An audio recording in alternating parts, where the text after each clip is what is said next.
अब बात करते हैं आर्टिकल 21A की, जो काफ़ी महत्वपूर्ण आर्टिकल है, एग्ज़ामों में 500 से बार पूछा गया है। ठीक है दोस्तों, आर्टिकल 21A इतना खास क्यों है ना दोस्तों? ये इसलिए खास है क्योंकि इसमें शिक्षा के अधिकार के बारे में बताया गया है।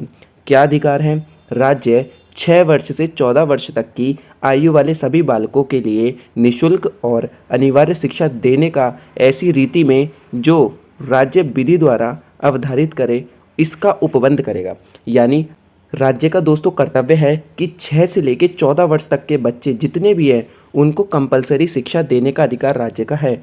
अगर आपके राज्य में किसी बालक को 6 से 14 वर्ष तक की शिक्षा राज्य के द्वारा नहीं दी जाती तो आप सीधे जाके सर्वोच्च न्यायालय में केस फायर कर दीजिए। ठीक है, लेकिन अगर कोई बच्चा अपनी मर्जी से नहीं पढ़ना चाहता है ना, तो उस केस में आप ऐसा नहीं कर सकते हो। ठीक है, लेकिन कानूनी रूप से ये है कि 6 से 14 वर्ष तक के सभी बच्चों को मूल शिक्षा देने का अधिकार आर्टिकल 21 में लिखा गया है। और ये दोस्तों एक मौलिक कर्तव्य है जो हम आर्टिकल 51A में पढ़ेंगे।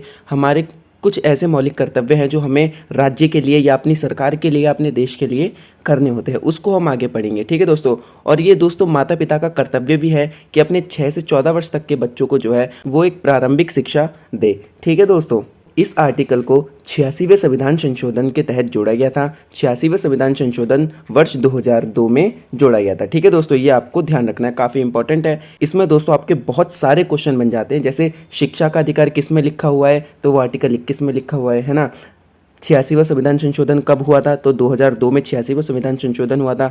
86वां संविधान संशोधन दोस्तों किस लिए हुआ था, तो शिक्षा के अधिकार के लिए हुआ था। इसमें क्या है, 6 से 14 वर्ष तक के बच्चों को निःशुल्क शिक्षा दी जाती है। काफ़ी इंपॉर्टेंट आर्टिकल है, हर किसी एग्जाम में पूछता है। आंख बंद करके इसको पानी में घोल के पी जाइए।